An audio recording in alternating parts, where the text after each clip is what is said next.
तो बार्सिलोना इस सीजन का आखिरी गेम अपने होम पे जीत जाती है। रायो वल्कानो के अगेंस्ट गेम था। रायो के अगेंस्ट बार्सा ज्यादातर जीती नहीं है अगर हम प्रीवियस रिकॉर्ड देखें तो। पर तीसरे मिनट में लेवेंडोस्की ने गोल स्कोर किया एंड देन पेड्री आते ही भाई ब्रेस मार देता है। बहुत ही प्यारे गोल्स दोनों पेड्री के, एंड पेड्री को गोल्स मारते हुए देख के जो सुकून मिलता है ना, because last to last season जब लेवेंडोस्की आया, जब हम यूरोपा लीग में खेल रहे थे, जिस जो लेवेंडोस्की का पहला सीजन था, only two players were scoring goal for us, Robert Lewandowski and आपके Pedri.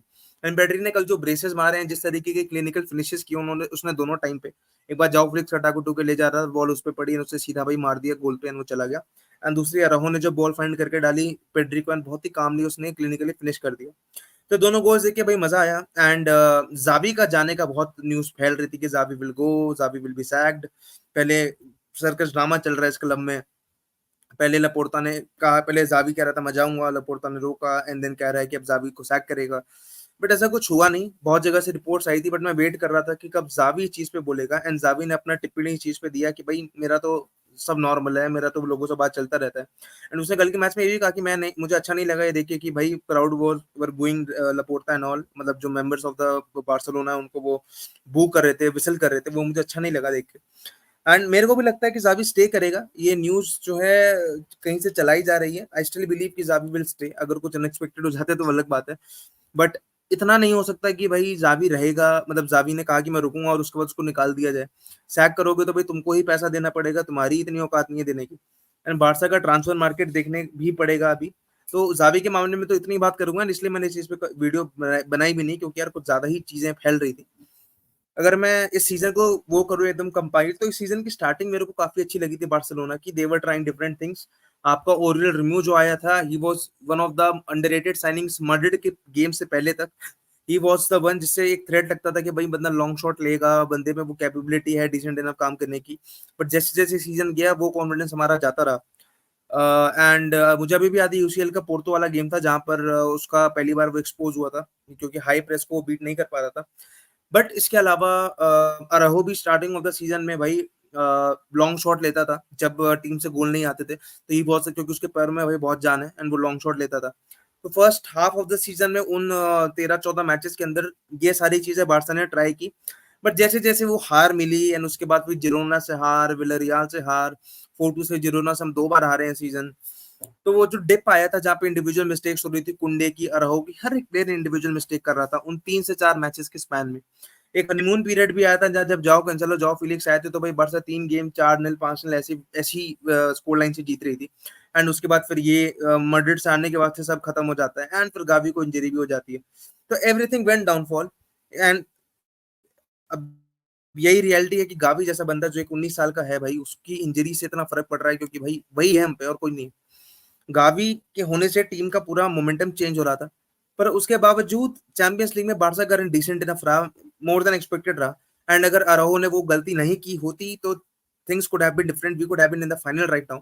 But ifs and buts पे कुछ नहीं कर सकते। बट अराहो से बस इस पूरे सीजन में बस यही कहूंगा कि ही ओज अस अ यूसीएल सेमीफाइनल या यूसीएल फाइनल। एंड उसको ऐसी जगह पे अगर उसने आगे भी ये एरर किया तो भाई मेरे को ऐसा बंदा नहीं चाहिए अपनी टीम में, जिसको ये भी नहीं पता कि अगर 30वें मिनट के आसपास कोई प्लेयर निकल रहा है तो निकलने दो, गोल मार दिया तो मारने दो। Don't foul him like that कि आप 10 मैन करा के आ जाओ। That's not a leader mentality you can have. अब नेक्स्ट सीजन क्या उम्मीद है? गीदो रोड्रिगज से बात चल रही है, he will come up. And काफी सारे हमारे लोनीज भी आएंगे जो हमने भेज रखे हैं। थर्ड डिवीजन में भी हमने काफी प्लेयर्स को खेलने के लिए भेज रखा है। फर्मीन लोपेस इस सीजन हमारे लिए काफी सही रहा है भाई, बंदे ने 10 गोल मारे हैं। He has been influential for us. मेरे को तो बंदा काफी प्यारा लगता है, बहुत ही अंडररेटेड। स्पेसेस में जिस तरह वो रन बनाता है, स्पेसेस जिस तरह ऑक्युपाई करता है, he is looking for the goal, he has an I for the goal. Bar bar commentator उसके लिए यही चीज कहता है, एंड मैं भी कहता हूँ he has an I for the goal. वो गोल मारने की क्षमता रखता है। हमारे बारसा की मिडफील्ड में अगर सबसे बढ़िया गोल थ्रेड कोई प्रोवाइड करता है तो वही करता है इस टाइम पे, on the basis of recent form की मैं बात कर रहा हूँ। एंड बाकी पेड्री को मैं चाहूंगा कि इंजर्ड ना हो, ज्यादा खेले भाई, खेलता रहे अपनी टीम के लिए। एंड अच्छा दिख रहा है पेड्री भाई, कल जिस तरह से उसने परफॉर्मेंस दिया। गावी भी स्टार्ट ऑफ द सीजन में, अगले सीजन में वापस आ ही जाएगा। एंड आई होप उसका गेम वैसा ही रहे जैसा था। अच्छा चले सब। बारसा को काफी चीजें सॉर्ट करनी है मिडफील्ड में, गीदो रोड्रिगेज आएगा तो चीजें चेंज होंगी। वितर ओके का क्या होगा I don't know, I don't want to comment on that कि क्या ट्रांसफर मार्केट में किया जाएगा, बट मेरे हिसाब से वितर ओके को रखा जाएगा। जब आप इतना पैसा लगा के लाए हो, you can send him on loan, you have to keep him getting a start देते रहना चाहिए। कल थोड़ा वो एक्टिव लग रहा था, मुझे उसकी पोजीशनिंग थोड़ी खराब लगती है कि वो पोजीशनिंग ढंग से ऑक्यूपाई नहीं कर पाता, बट बंदे में पेस है, बंदा looks for something to create. तो वो देखना पड़ेगा, इस टैलेंट को नरिश करना पड़ेगा, वो ज़ावी की रिस्पॉन्सिबिलिटी है। लोन पे भेज के कोई फायदा नहीं होने वाला है, क्योंकि लेवेंडोस्की से हमारा सीजन नहीं चलेगा। मेरे हिसाब से तो हमको विंगर भी चाहिए भाई, we need a left winger, we need to get rid of some players. मेरे हिसाब से फरहान टोरेस को हम जाने दे सकते हैं, बट कौन टीम उसका पैसा देगी? सऊदी सऊदी पैसा देगी। टर स्टेगन के लिए भी शायद मैंने सुना था सऊदी का ऑफर आ रहा है, बट टर स्टेगन को मैं ऑब्वियसली रखना चाहूंगा यार। गोलकीपर भी चला जाएगा तो पता नहीं किससे गोलकीपिंग कराएंगे। एंड जब तक बारसा का 1:1 रेशियो नहीं हो जाता, Barca will keep on struggling, keep on not signing the players, क्योंकि प्लेयर्स इतने महंगे नहीं है ट्रांसफर मार्केट में, बारसा की हालत ज्यादा खराब है। ठीक है, क्योंकि आपका जो जिरोना का स्ट्राइकर है डोबीविक नाम है जिसका, इस सीजन उसका रिलीज क्लॉज होगा 40 मिलियन, बर्नार्डो का 50 मिलियन। तो अगर बारसा 1:1 में आ जाती है तो बारसा के लिए ज्यादा दिक्कतें नहीं है, बट बारसा को कितना टाइम लगेगा। इस साल रेवेन्यू कम हुआ है क्योंकि स्टेडियम की कैपेसिटी कम है, एंड ये सारी चीजें नेक्स्ट सीजन इंप्रूव होगी, क्योंकि next season second half of the season से अपना कैंप नु वापस आ जाएगा, कैंप नु की कैपेसिटी बढ़ जाएगी, एंड भाई टिकट सेल्स वगैरह सब बढ़ेगी। तो देखते हैं इस डिफिकल्ट टाइम से बारसा कब तक बाहर आता है। मुझे लगता है 1 साल तो और लगेगा ही लगेगा, 1 डेढ़ साल। उसके बाद बारसा इस चीज से बाहर आ जाएगी। नेक्स्ट सीजन का टारगेट ऑब्वियसली सबसे पहला La Liga and cup competition. Cup competition में सबसे पहले सुपर कोपा दे स्पानिया आता है, जो तो भाई जीतना ही जीतना है, मुश्किल से 2 मैचेस खेलने के लिए होते हैं। और उसमें आपको फाइनल में मैड्रिड ही मिलेगी, एंड मैड्रिड को हराना ही पड़ेगा।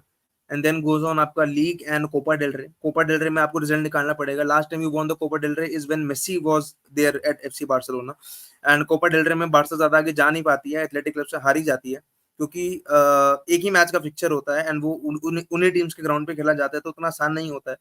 बट बारसा को निकालना पड़ेगा भाई जैसे तैसे रिजल्ट्स, कोपा डेल रे में, एंड देन आपके ला लीगा में। अभी एक गेम बचा हमारा यहाँ पे, बट ओवरऑल ये सीजन तो हमें पता है जा चुका है। अभी यूरोज में पता चलेगा कि कौन से प्लेयर्स अवेलेबल रहेंगे, इंजरी ना हो किसी प्लेयर्स को, तो इंटरनेशनल टूर्नामेंट का ये रिस्क रहता है। तो ये चीज बारसा को देखनी पड़ेगी कि वो चीज कितना अफेक्ट करेगा बारसा की सारी चीजों को।